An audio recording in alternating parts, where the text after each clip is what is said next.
Welcome back, adventurers. Welcome back. Thank you so much for joining in. We're on a little adventure.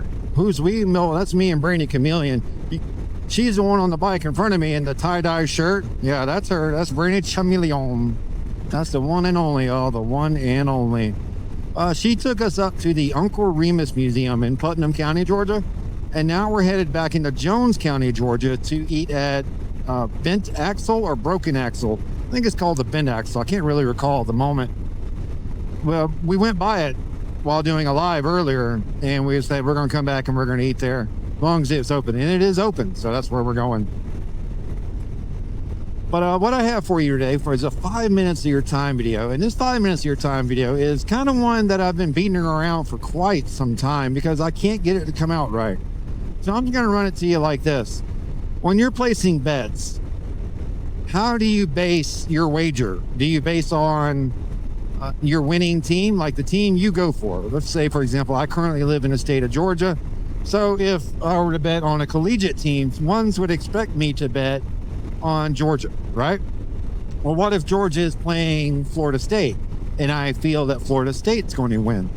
Would I place the bet on Florida State, or was, because I'm from Georgia, am I still bound by my honor to bet on the Georgia team?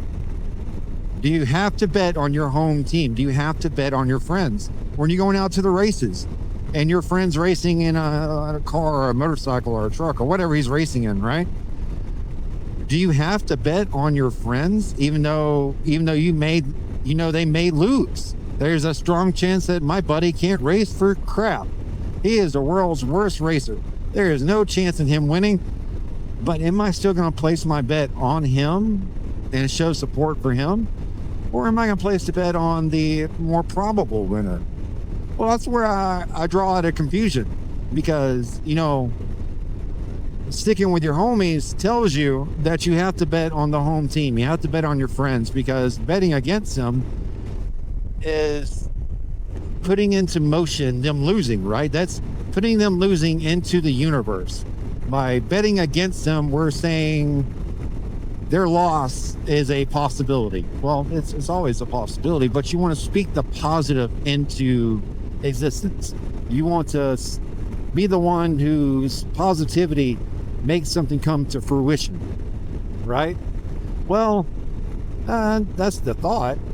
But what if you did like they did in the movie Dodgeball, where he knew he was going to lose, but had received a payment large enough to place a wager large enough against his own team that when they did indeed lose, they won bigger than they would have won if they'd actually won the contest. In those situations, I think betting against the team, against the home team, against your buddy is called for, because what you're able to do at that point is take a loss and turn it into a win. Like, hey, you might have lost, buddy, but hey, we're going to get steaks anyway. What? How can we afford steaks? Well, I bet $200 against you and I won, so I made $600. So there you go, my dude. That's the benefits of being open to betting where the wager is needed. Now, I used to have friendly wagers at work. Back when I worked at the Academy Sports and Outdoors, we had a friendly wager that would go on between me and mainly Mr. Alec. And it was friendly wagers, and we bet nothing more than challenge coins, where if I lost a bet, I had to produce to him a challenge coin. And if he lost, he would bring me a challenge coin. And we did that for, I think, 3 or 4 or 5 wagers. And I really enjoyed that. I actually miss doing that kind of stuff with him. And I've tried to get a couple others to pick up on it and start doing it too, but no one else just wants to do it. So, Alec, if you hear this, buddy, I really do miss doing that with you.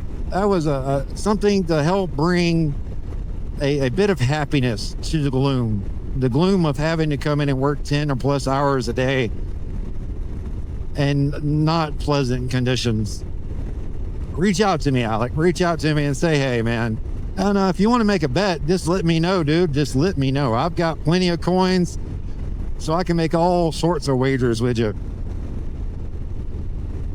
But y'all let me know down in the comments. Would you bet against your friend if you knew you were going to win big? Or because he's your friend, because he's your buddy, because it's your home team? Do you hold yourself to that honor and only bet on the home team? Let me know. While you try to figure that out and inform me, if you will, reach out to David and Cindy down in Tampa, Florida. They are the Forgotten Angels. And what they do is they take the young men and women who've been aged up and out of the foster care system. Simply put, at 18, you've aged up, right? Now you're 18, now you're out of the foster care system because you're a legal adult. And the foster care system is only for the kids. It's only for the kids.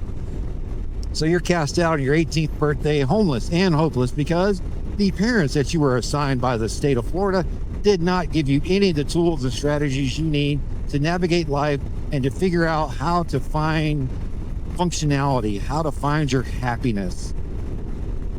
David and Cindy, well, they try to pick up these young men and women and bring them in and provide for them shots at sustainability, shots at functionality, shots at being contributing members of society, a shot at being able to find what brings them happiness. And David and Cindy, they don't push these kids through a cookie cutter program where they tell them, you got to go to school here, you got to study this, you got to do that. And if you do these things, you will be happy. No, no, no, nay, nay, nay. That is not what they do. They take these young men and women and they allow them to grow and find their own way to happiness.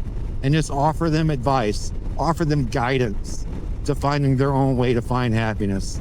And ladies and gentlemen, folks and creatures of all shapes and sizes, helping someone else find their happiness, well, that's a God's work right there. That's a God's work. So reach out to them, see what you can do to support them. There's almost always a bike on raffle through the Forgotten Angels, and it's usually put out more so by the shade tree surgeon himself and Shay Lacey. And of course, all of us other smaller denizens try to spread the spore, try to spread the word as much as we can. So come out in October 23rd through 26th. Hang out with us, make some memories, share some memories, have a good time, see what Forgotten Angels is actually about. And if people aren't your bag, well, hell, I get it. I understand. I love dogs more than people myself. That's why we have 10 of them. And in fact, 3 of those dogs actually came from Possum Southern Rescue. Possum Southern Rescue is a canine adoption organization based out of Warner Robins, Georgia, where quite simply they rescue young pups, old pups, pups of all different shapes and sizes, and they try to provide for them a shot to find their forever home, their forever happiness.